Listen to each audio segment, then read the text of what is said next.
Herkese merhaba arkadaşlar, kanalıma hoş geldiniz. Bugün bal kabağıyla flan hazırlayacağız.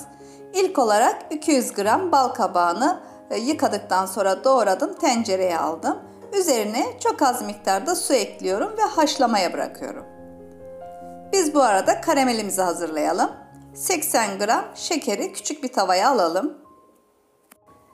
Kısık ateşte kaşık kullanmadan karamelize olmasını bekliyoruz.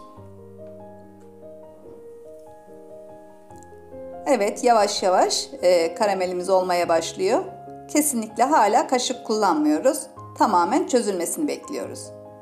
Bu arada kabaklarımı kontrol ettim. 15 dakika sonrasında çok güzel bir şekilde pişmiş. Süzmeye alıyorum.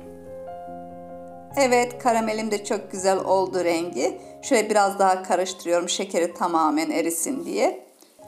Bu arada hala bana abone değilseniz bu videodan sonra abone olarak destek verebilirsiniz. Bildirimleri açmayı, küçük de olsa bir yorum eklemeyi ihmal etmeyin arkadaşlar.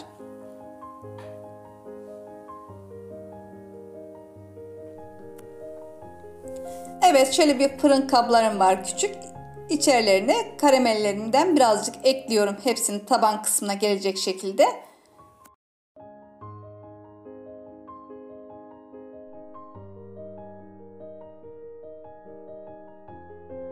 Evet, haşladığımız bal kabaklarımız soğudu. Şimdi bir robotun içerisine alıyoruz.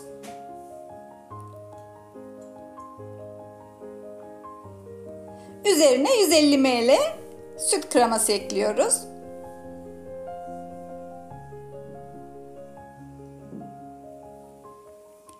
...50 gram da şeker ekleyelim arkadaşlar. Ben daha sonra ekledim, unutmuştum. 150 ml de süt ekledim. 2 büyük yumurta.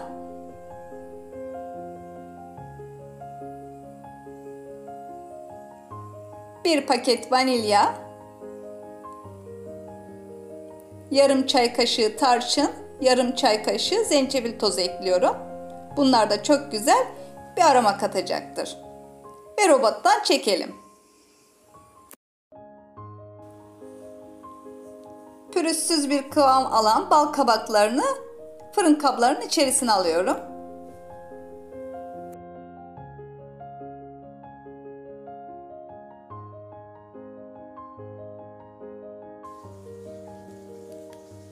Fırına dayanıklı bir kabın içerisine koydum kalıplarımı.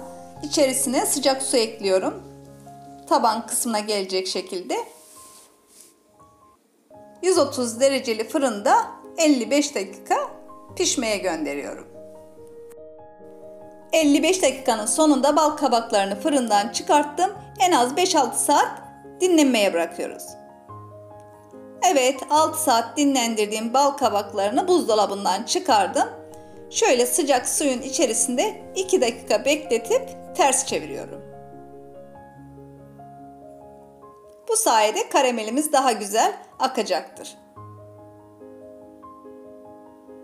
İlk olarak şöyle kenarlarında bir bıçak yardımıyla daha kolay çıkması için açıyorum.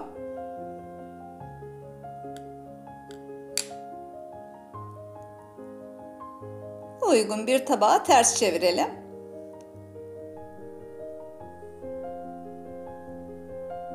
Evet, sıcak su sayesinde çok kolaylıkla karamelimiz bıraktı kendini. Gerçekten değişik bir tarif oldu. İnşallah beğenerek izlemişsinizdir. Beni izlediğiniz için teşekkür ederim. Şöyle kenarlarında bir bıçak yardımıyla düzeltebilirsiniz.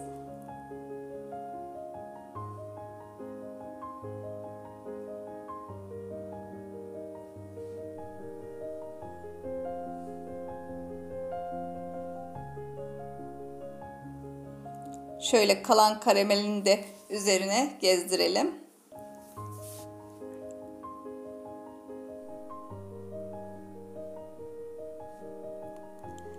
Son olarak da şöyle bir kıvamına bakalım. Çok yumuşak bir dokulu. Değişik bir tarif.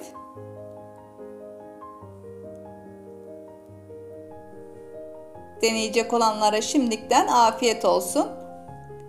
Bir sonraki videomda görüşünceye kadar sağlıcakla kalın, hoşça kalın.